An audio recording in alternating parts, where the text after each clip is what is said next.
Nandyal news 9 కి స్వాగతం। ఈ రోజు వార్తలోని ముఖ్యాంశాలు మీకోసం। నంద్యాల వైండింగ్ చేసిన రోడ్డుకి దివంగత నేత నంద్యాల మాజీ ఎమ్మెల్యే భూమా నాగిరెడ్డి పేరు పెట్టాలి। మాజీ ఎమ్మెల్యే భూమా బ్రహ్మానందరెడ్డి।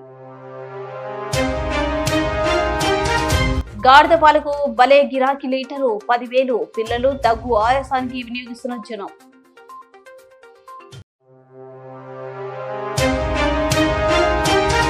నంద్యాల గ్రామంలో ప్రభుత్వం ఈ నెల 6 నుండి జనవరి 8 వరకు రెవెన్యూ సదస్సులు। తహసీల్దార్ ప్రియదర్శిని వెల్లడి।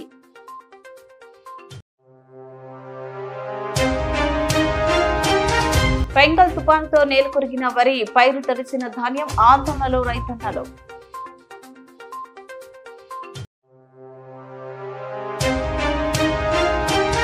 పండుగ వాతావరణంలో నిర్వహించే ఉపాధ్యాయుల తల్లిదండ్రుల భారీ సమావేశానికి ఆహ్వానం।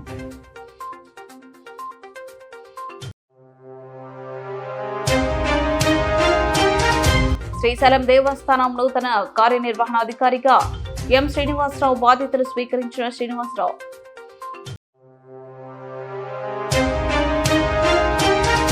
కోయిలకుంట్లలో 14 సంవత్సరాలుగా సొంత నిధులతో పెన్షన్లు పంపిణీ చేస్తున్న రిటైర్డ్ లైబ్రేరియన్ పల్లె నరసింహారెడ్డి।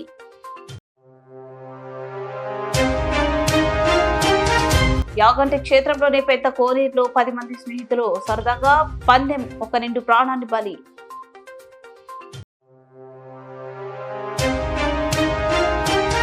కర్నూలులో ట్రాఫిక్ నియంత్రణకై ప్రత్యేక చర్యలు తీసుకుంటున్నామని జిల్లా ఎస్పీ బిందు మాధవ్। నంద్యాల అభివృద్ధికి కృషి చేసిన మాజీ ఎమ్మెల్యే భూమా నాగిరెడ్డి గతంలో నంద్యాల పట్టణంలో ట్రాఫిక్ సమస్యతో ఇబ్బందులు పడుతున్నారు।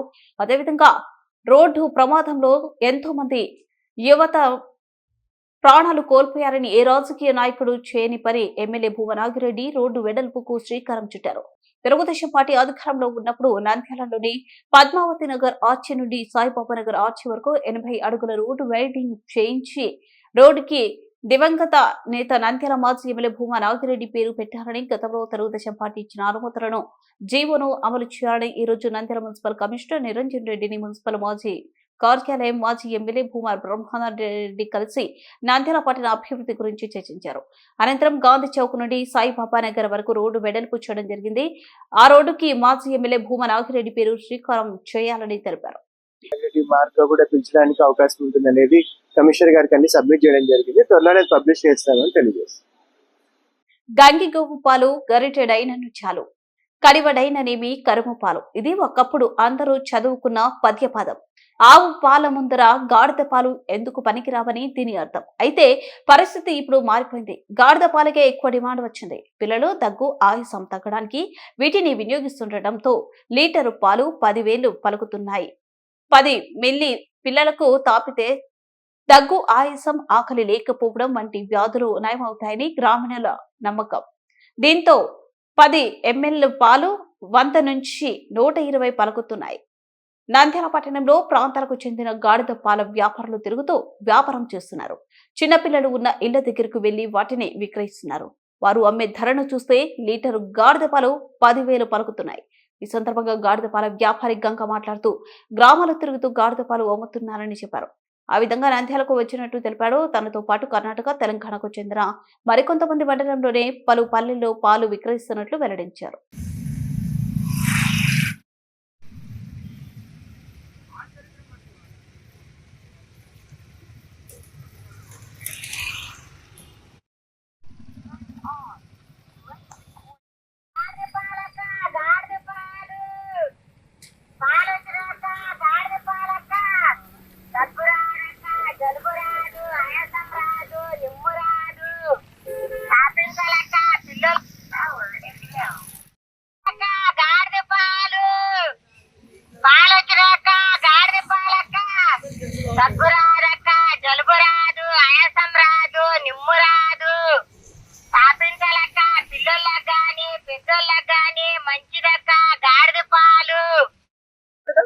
నా పేరు బాలమ్మ।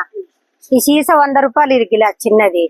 ఈ తాపిస్తే పిల్లలకు గాని పెద్దలకు గాని ఆయాసం రాదు, దగ్గు రాదు, వాయి రాదు, పిల్లలకి కడుపు నొప్పి రాదు, పక్క సల్పులు రావు, అరుగుదాలు ఉంటది। ఇది తాగితే చాలా మంచిది, ఆరోగ్యం బాగుంటది, ఎవరైనా తాగొచ్చు। ఎన్నిసార్లు తాగాలి? ఇది 3 రోజులు తాగాల. పెద్దోళ్ళకైతే గిలాస్తోని 2, 3 తాగాల. చిన్న పిల్లలు పుట్టిన పిల్లలకైతే నెల పిల్లలకి 1 తాపిస్తారు.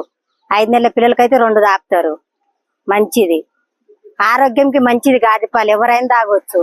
కొంతమందికి తెలుస్తుంది, కొంతమందికి తెలియదు. అందుకే తెలిసిన వాళ్ళు అయితే తాపిస్తారు, తెలియని వాళ్ళు అయితే ఊరికి అట్లా చూసి వెళ్ళిపోతారు అంతే. నంద్యాల గ్రామంలో భూములకు సంబంధించిన సమస్యలను పరిష్కరించే ప్రాథమిక ఉద్దేశంతో ప్రభుత్వం ఈ నెల 6 నుండి జనవరి 8 వరకు రెవెన్యూ సదస్సులు నిర్వహిస్తున్నట్లు నంద్యాల తహసీల్దార్ ప్రియదర్శిని పేర్కొన్నారు. ఈ సందర్భంగా నంద్యాల తహసీల్దార్ కార్యాలయంలో ఏర్పాటు చేసిన విలేకరుల సమావేశంలో మాట్లాడుతూ గ్రామ స్థాయిలో భూ వివాదాలను పరిష్కరించేందుకు ప్రభుత్వం పెద్ద ఎత్తున ఈ నెల 6 నుండి జనవరి 8 వరకు రెవెన్యూ సదస్సులను నిర్వహిస్తున్నామని, రూరల్ సంబంధించి కానాల్లో ప్రారంభమవుతుందని, అదేవిధంగా అర్బన్ సంబంధించి కొత్తపల్లి గ్రామంలో ఏర్పాటు చేయడం జరిగిందని, భూ సమస్య ఉన్నవారు సద్వినియోగం చేసుకోవాలని తెలిపారు. తమ భూమికి సంబంధించి ఏదైనా సమస్యలు ఉంటే ప్రజలందరూ ఈ అవకాశాన్ని ఈ రెవెన్యూ సదస్సులకు వచ్చి సద్వినియోగం చేసుకోవాల్సిందిగా కోరుతున్నాను. ఈ సదస్సుల్లో భాగంగా నంద్యాల రూరల్ మండలానికి సంబంధించి కానాల్లో రేపు 6వ తేదీ రెవెన్యూ సదస్సులు నిర్వహించబడతాయి. మరి అర్బన్ మండలానికి సంబంధించి కొత్తపల్లిలో రెవెన్యూ సదస్సులు నిర్వహించబడతాయి. ఉదయం 9 గంటల నుంచి ఇది స్టార్ట్ అవుతుంది. సో గ్రామంలో ఉండే రైతులు అండ్ ఇతర ప్రజలందరూ కూడా ఈ అవకాశాన్ని సద్వినియోగం చేసుకోవాల్సిందిగా కోరుతున్నాను. గత ఏడాది దాకా ఈ ఏడాది కలిసి వస్తుందని వరి సాగు చేసిన రైతులు ఆశలు ఆవిరయ్యాయి. బెంగల్ తుఫాన్ ప్రభావంతో 4 రోజులుగా వివిధ మండలాల్లో చిరుజల్లుల నుంచి మోస్తరు వర్షాలు కురిశాయి. ఇదే సమయంలో నంద్యాల, ఆలగడ్డ, పాణ్యం, పనగానపల్లి నియోజకవర్గాల పరిధిలో వరి కోతలు ముమ్మరంగా జరుగుతున్నాయి. పలు చోట్ల కోత కోసి ధాన్యాన్ని ఆరబెట్టారు. వర్షాలకు ఆ ధాన్యం తడిచిపోవడంతో రైతులు ఆందోళన అంతా ఇంతా కాదు. తడవడం వల్ల ధాన్యం రంగు మారే ప్రమాదం ఉంది. ఇప్పటికే ధరలు పడి ధాన్యం రాసుల్లో నిలిచిన నీటిని తోడేస్తున్న రైతులు పోయి నష్టాలు మూటగట్టుకుంటున్నాయి. కర్షకులకు ప్రస్తుత తుఫాను మరింత దెబ్బతీసింది. వారి ధాన్యాన్ని మార్కెట్ యార్డ్ లో ఆరబోసుకునేందుకు రైతులు అష్టకష్టాలు పడ్డారు. ప్రభుత్వం స్పందించే మద్దతు ధరతో ధాన్యాన్ని కొనుగోలు చేయాలని వారు డిమాండ్ చేస్తున్నారు.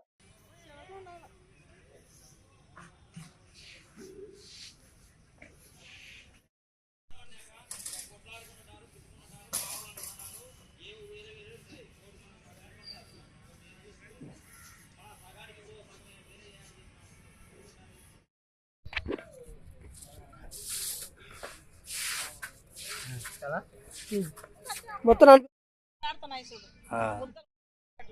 చూస్తానండి ఏట నా పేరు రాసు చెప్పు తెల్లగట్టు.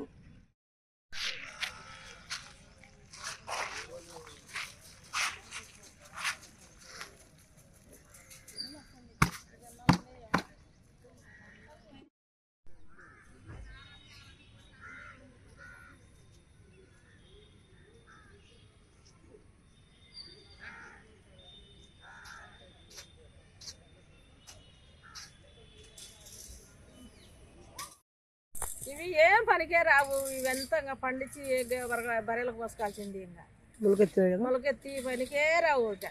ఒడ్లు వర్షం ఇట్లాంటి వర్షాలు వచ్చింది నష్టపోతారు. అయితే ఇట్లా ముందుకు వచ్చారు నాయన. చూడు ఎంత నష్టమో. మళ్ళీ రేట్లు లేకపోయాయి ఒడ్ల గింజలకు. ఎట్ట బాగుపడాలా ఇంకా రైతు? ఆత్మహత్య చేసుకొని సావాల్సింది. మర్చిపోయినాయి, అన్ని పూలల్లో పోయినాయి.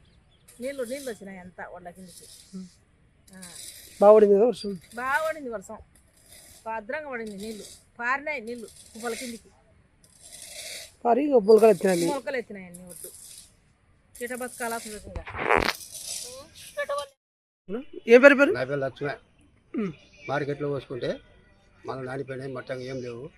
పట్టగప్పిన నిలవలే, ఏమన్నా న్యాయం చేయరు. ప్రభుత్వం అంతే న్యాయం చేయరు మాకు. నంద్యాల ఈ నెల 7వ తేదీ జిల్లా వ్యాప్తంగా అన్ని ప్రభుత్వ పాఠశాలలో పెద్ద ఎత్తున పండుగ వాతావరణంలో నిర్వహించే ఉపాధ్యాయులు, తల్లిదండ్రుల భారీ సమావేశానికి ప్రతి ఒక్కరిని ఆహ్వానిస్తున్నట్లు జిల్లా కలెక్టర్ జి వెల్లడించారు. ప్రభుత్వం అత్యంత ప్రతిష్టాత్మకంగా చేపడుతున్న మెగా పేరెంట్స్ టీచర్ సమావేశంలో ప్రజాప్రతినిధులు, పూర్వపు విద్యార్థులు, పూర ప్రముఖులు, గ్రామ ప్రజలు, తల్లిదండ్రులు ప్రతి ఒక్కరూ హాజరై విజయవంతం చేయాలని కలెక్టర్ తెలిపారు. జిల్లాలో 995 ప్రాథమిక పాఠశాలలు, 110 ప్రాథమికోన్నత పాఠశాలలు, 294 ఉన్నత పాఠశాలలు ఏరేసి మొత్తము 1399 పాఠశాలలో పెద్ద ఎత్తున మెగా ఉపాధ్యాయుల తల్లిదండ్రుల సమావేశాన్ని నిర్వహిస్తున్నట్లు కలెక్టర్ తెలిపారు. పాఠశాల విద్యార్థులు తయారు చేసిన ఆహ్వాన పత్రికలతో అందరినీ ఆహ్వానించడం జరిగిందన్నారు. పాఠశాలలో విద్యను అభ్యసిస్తున్న 1.54 లక్షల మంది విద్యార్థులకు హెలిస్టిక్ ప్రోగ్రామ్స్ కార్డు ఇస్తున్నట్లు కలెక్టర్ వివరించారు. శ్రీశైలం దేవస్థానం నూతన కార్యనిర్వహణాధికారిగా ఎం శ్రీనివాసరావు బాధ్యతలు స్వీకరించారు. శ్రీశైలం చేరుకున్న నూతన శ్రీనివాసరావు శ్రీ స్వామి అమ్మవార్లను దర్శించుకుని దేవస్థానం పరిపాలనా భవనంలో ఈవోగా బాధ్యతలు స్వీకరించారు. దేవస్థానం సాంప్రదాయంలో భాగంగా ఈవోగా బాధ్యతలు స్వీకరించిన ఎం శ్రీనివాసరావుకు ఆలయ అర్చకులు ఆశీర్వచనం చేశారు. అనంతరం నూతన ఈవో ఎం శ్రీనివాసరావు మాట్లాడుతూ శ్రీశైలంకు వచ్చే భక్తులకు అవసరమైన వసతి సౌకర్యవంతమైన దర్శనం, అన్న ప్రసాదాలపై ప్రత్యేక శ్రద్ధ పెడుతున్నామన్నారు. అలానే శ్రీశైలం దేవస్థానాన్ని తిరుమల తరహాలో అభివృద్ధికి చేయడానికి రాష్ట్ర CM Chandrababu, deputy CM Pavan Kalyan, దేవాదాయ శాఖ మంత్రి ఆనం రామనారాయణ రెడ్డి, శ్రీశైలం ఎమ్మెల్యే బుడ్డ రాజశేఖర రెడ్డి, ఎంపీ శబరి ప్రత్యేక దృష్టి పెట్టారన్నారు. శ్రీశైల దేవస్థానం సిబ్బంది సహకారంతో మరింత అభివృద్ధికి నా వంతు కృషి చేస్తానని, రాబోయే శివరాత్రి, ఉగాది, బ్రహ్మోత్సవాలు, మహోత్సవాలు ప్రణాళికాబద్ధంగా ఏర్పాట్లు చేస్తామని నూతన ఈవో ఎం శ్రీనివాసరావు తెలిపారు.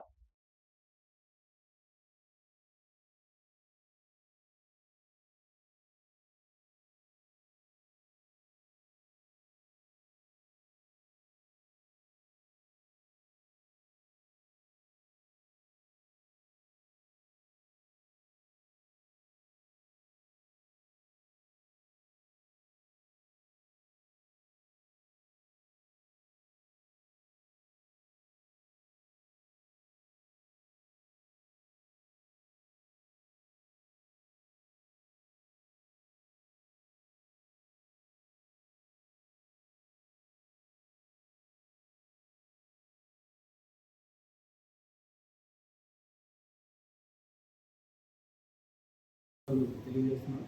నాకు ఈ అవకాశం కల్పించినందుకు. అదేవిధంగా గౌరవ ముఖ్యమంత్రి వర్యులు ఈ క్షేత్రాన్ని ఒక పక్క మౌలిక సదుపాయాల కల్పనలో కానివ్వండి, అదేవిధంగా దేశవ్యాప్తంగా ఉన్నటువంటి యాత్రికులని ఇంకా ఎక్కువగా ఆకర్షించే క్రమం, అదేవిధంగా శ్రీశైలాన్ని పర్యాటక కేంద్రం అంటే పర్యాటకంలో కూడా టెంపుల్ పర్యాటకంగా తయారు చేసి ఇటీవలనే సీప్లేన్ అనేటువంటి వినూత్నమైనటువంటి ఆలోచనతో మరి అటు అమ్మవారు దేవస్థానం విజయవాడ నుండి ఇక్కడికి ఏర్పాటు చేయడం, అదేవిధంగా ఈ టెంపుల్ యొక్క మౌలిక సదుపాయాల కల్పనలో మాస్టర్ ప్లాన్ని భక్తుల యొక్క అవసరాలకి అనుగుణంగా అనేకమైనటువంటి ఆలోచనలు గౌరవ ముఖ్యమంత్రి వర్యులు చేస్తూ ఉన్నారు. కోయిలకుంట్లలో 14 సంవత్సరాలుగా సొంత నిధులతో పెన్షన్లు పంపిణీ చేసిన రిటైర్డ్ లైబ్రేరియన్ పల్లె నరసింహారెడ్డి 2011వ సంవత్సరంలో ప్రకృతి పీఠం స్వచ్ఛంద సంస్థను ఏర్పాటు చేసిన పల్లె నరసింహారెడ్డి 100 సంవత్సరాలు పూర్తి చేసుకున్న అవ్వకు సన్మానించిన పల్లె నరసింహారెడ్డి. ఈ సందర్భంగా ఆయన మాట్లాడుతూ 100 సంవత్సరాలు పూర్తి చేసుకున్న అవ్వకు సన్మాన కార్యక్రమం నిర్వహించడం ఎంతో సంతోషంగా ఉందని, నా సొంత నిధులతో వృద్ధులు, వికలాంగులకు, అనాథలకు, వితంతువులు, మానసిక రోగులకు ఒక్కొక్కరికి 100 ప్రకారం 150 మందికి సహాయం చేయడం నా అదృష్టంగా భావిస్తున్నానని, పేదలకు, ఇతరులకు సహాయం చేసే తనకు తాను సహాయం చేసుకున్నట్టేనని, అలాగే కోయిలకుంట్ల మండలంలోని గోవిందినే మెట్ట వద్ద ప్రకృతి పీఠం ద్వారా నిత్య అన్న ప్రసాద వితరణ కార్యక్రమం నిర్వహించడం జరుగుతుందన్నారు. అది 4వ దాంట్లో ఉంది. అట్లా వర్షం పెట్టి ఒక్కొక్కటి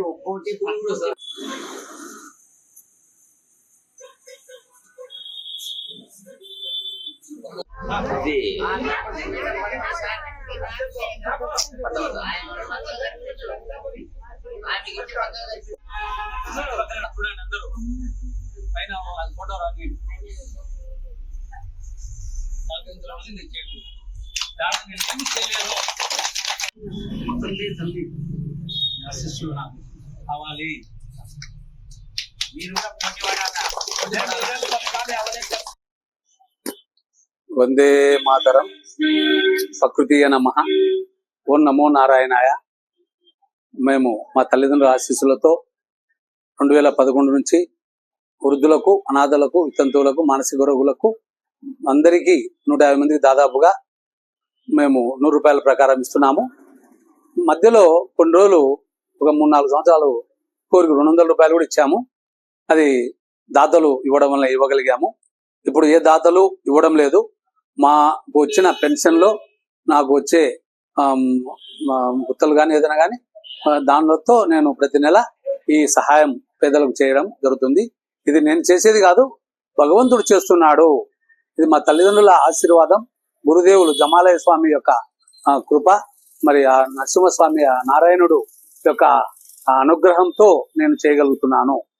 మరి ఇది నేను ఒకటే చెప్తున్నాను, వాడిన మాట విసిరిన రాయి తిరిగి రావు, కానీ నేను పంచిన దాన ధర్మాలు నాకు తిరిగి వస్తాయి అని నేను సత్యరూపంగా తెలియజేస్తున్నాను. ఎందుకంటే నేను చేసే ఒక గొప్ప పనిలో ప్రకృతి పీఠం నిత్య అన్న ప్రసాద వితరణ కార్యక్రమాన్ని గోవిందనపేట దగ్గర కొల్లగుంట్ల మండలం నందు చేయడం అది నేను చేయలేను. అది కూడా తల్లిదండ్రుల యొక్క ఆశీస్సులతో అక్కడ ఏర్పాటు చేసినాం. అక్కడ అన్ని రకాల పంచ మహాయజ్ఞములు అనే ఒకటి కార్యక్రమం ఏర్పాటు చేస్తున్నాం. దేవయజ్ఞం అంటే దేవునికి ముందుగా యజ్ఞం చేయడము, తర్వాత బ్రహ్మయజ్ఞం అంటే బ్రహ్మకు మరి స్తోత్రాలు, లక్ష్మి మరి నారాయణ మంత్రాలు, మరి భగవద్గీత చదవడము చేయడము.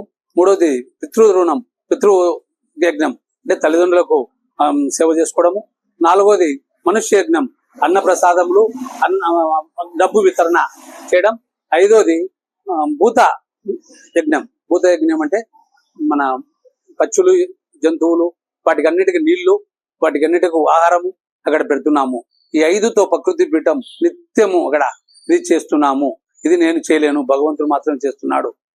మరి ఇది ముందుగా నాకు మా అబ్బ నుంచి వారసత్వంగా, మా నాన్న నుంచి, మా చిన్నాన్న నుంచి నాకు రావడం జరిగింది. ఇదే విధంగా విలువాడ నరసింహారెడ్డి, బుడ్డాయంగిరెడ్డి గారి అక్కడ జన్మించడము, నేను అక్కడనే జన్మించడం, అక్కడనే చదవడం, అక్కడనే ఉద్యోగం చేయడంతో నాకు కూడా ఆ గాలి సోకింది. నేను ఏదో ఒకటి చేయాలేడా అనే ఉద్దేశంతో మరి చేయగలుగుతున్నానంటే అది ఒక భగవంతుని యొక్క కృప కటాక్షం అని నేను తెలియజేస్తూ జై హింద్, జై భారత్. బనకానపల్లి మండలంలోనే యాగంటి క్షేత్రంలోని పెద్ద కోనేరులో 10 మంది స్నేహితులు సరదాగా వేసుకున్న పందెం ఒక నిండు ప్రాణాన్ని బలి తీసుకున్న ఘటన చోటు చేసుకుంది. అనంతపురం జిల్లా గుంతకల్ మండలం పాత కొత్త చెరువు గ్రామానికి చెందిన నాగరాజు కుమారుడు సురేంద్ర తను 10 మంది స్నేహితులతో కలిసి యాగంటి విహారయాత్రకు వచ్చాడు. దర్శనం అనంతరం యాగంటిలోని పెద్ద కోనేరులో తన స్నేహితులతో ఈదుకుంటూ సరదాగా నీటిలో మునిగే పందెం వేసుకున్నారు. ఎవరు ఎంతసేపు నీటిలో ఉంటారో వాళ్ళు విజేతగా అనుకుని సరదాగా అందరూ నీటిలో మునిగారు. నీటిలో మునిగిన సురేంద్ర అనే యువకుడు ఎంతసేపు పైకి రాకపోవడంతో స్నేహితులందరూ నీటిలో దిగి చూసేసరికి నీటిలో అపస్మారక స్థితిలో వెళ్లిన సురేంద్రను ఒడుకు తీసుకుని రావడం జరిగింది. స్నేహితులందరూ సురేంద్రను బనకానపల్లి ఏరియా ఆసుపత్రికి తీసుకుని వచ్చారు. కానీ సురేంద్ర అప్పటికే మృతి చెందినట్లు వైద్యులు నిర్ధారించారు.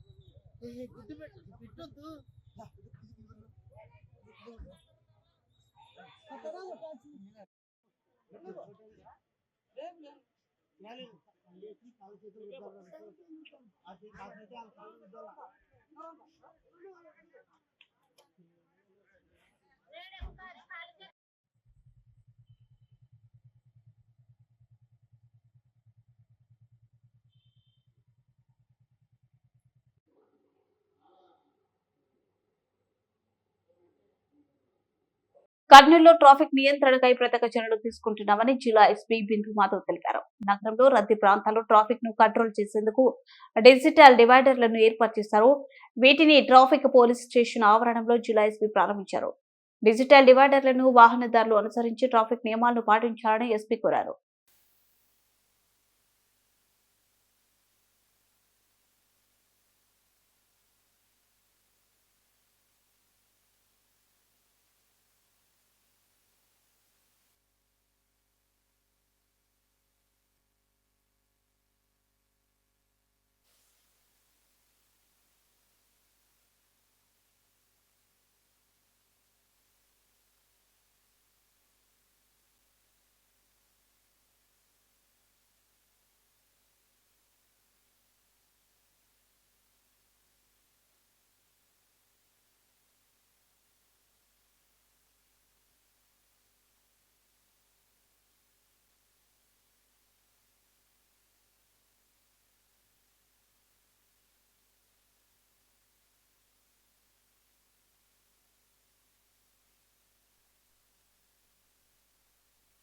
ప్రధానంగా ఉన్న సమస్యల్లో ట్రాఫిక్ సమస్య ఒకటి.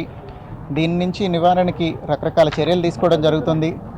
వాటిలో భాగంగా ముందర బ్యారికేడ్లు పెట్టాము కొన్ని చోట్ల, ఆ తర్వాత కొన్ని చోట్ల అనౌన్స్మెంట్ సిస్టమ్స్ పెట్టాము. తర్వాత డ్రోన్ యూజ్ చేయడం జరుగుతుంది. ఎక్కడైనా కంజెషన్ ఉన్న దగ్గర కానీ ఓపెన్ డ్రింకింగ్ కానీ ఇట్లాంటివి నివారించడానికి డ్రోన్ బీట్స్ ఆర్గనైజ్ చేయడం జరుగుతుంది. ఈ ప్రయత్నాలని ముందుకు తీసుకెళ్తూ కొంతమంది వ్యాపార సంస్థలు సపోర్ట్తో కొత్తగా ఇప్పుడు ఒక 5 డిజిటల్ సోలార్ బ్యారికేడ్స్ ఇప్పుడు రైట్ సైడ్ ఉన్నాయి, మీకు అందరికీ కనిపిస్తున్నాయి. అవి డిజిటల్ ఇన్స్ట్రక్షన్స్ వస్తాయి, దాని మీద don't drink and drive, follow traffic rules ఇట్లాంటివి వచ్చేవి డిజిటల్ బ్యారికేడ్స్ ఒక 5, అట్లనే నార్మల్ బ్యారికేడ్స్ ఒక 50, నో పార్కింగ్ బోర్డ్స్ ఒక 50, 2 యాంప్లిఫైయర్లు ఇవన్నీ ఆర్గనైజ్ చేసి రకరకాల వ్యాపార సంస్థలు, రామ్రాజ్ వాళ్ళు, విజయ డైరీ వాళ్ళు, చందన బ్రదర్స్ వాళ్ళు, డ్రెస్ సర్కిల్ వాళ్ళు, మహా సిమెంట్ వాళ్ళు వీళ్ళందరూ స్పాన్సర్ చేయడం జరిగింది. We thank all of them from police department. ఇవన్నీ పబ్లిక్కి ట్రాఫిక్ నియంత్రణలో చాలా హెల్ప్ అవుతాయి అనుకుంటున్నాము. Police will put them to good use. ట్రాఫిక్ని నియంత్రించడంలో స్టెప్స్ తీసుకుంటూనే ఉన్నాం, దానిలో ఇది ఒక భాగం. ఇంకా కూడా ఫర్దర్గా చాలా స్టెప్స్ తీసుకుంటాము. కంప్లీట్గా ఈ ట్రాఫిక్ ప్రాబ్లం రిజాల్వ్ అయ్యేదాకా we will be at the job. వార్తలు ముగించే ముందు ముఖ్యాంశాలు మరోసారి. నంద్యాల వైండింగ్ చేసిన రోడ్డుకి దివంగత నేత నంద్యాల మాజీ ఎమ్మెల్యే భూమా నాగిరెడ్డి పేరు పెట్టాలి. మాజీ ఎమ్మెల్యే భూమా బ్రహ్మానందరెడ్డి. గాడిద పాలకు భలే గిరాకీ, లీటరు 10,000. పిల్లలు దగ్గు ఆయాసానికి వినియోగిస్తున్న జనం.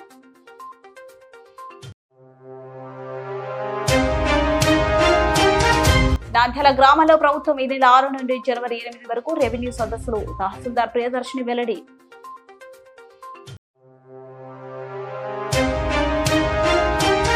బెంగాల్ తుపానుతో నేలకొరిగిన వరి, పైరు తడిసిన ధాన్యం, ఆందోళనలో రైతన్నలు.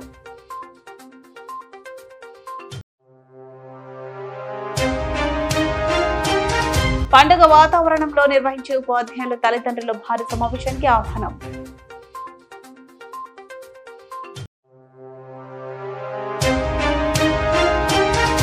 శ్రీశైలం దేవస్థానం నూతన కార్యనిర్వహణాధికారిగా ఎం శ్రీనివాసరావు బాధ్యతలు స్వీకరించిన శ్రీనివాసరావు.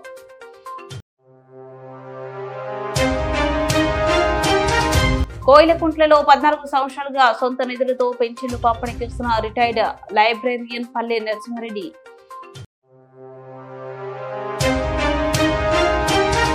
యాగంటి క్షేత్రంలోని పెద్ద కోనేరులో 10 మంది స్నేహితులు సరదాగా పందెం, ఒక నిండు ప్రాణాన్ని బలి.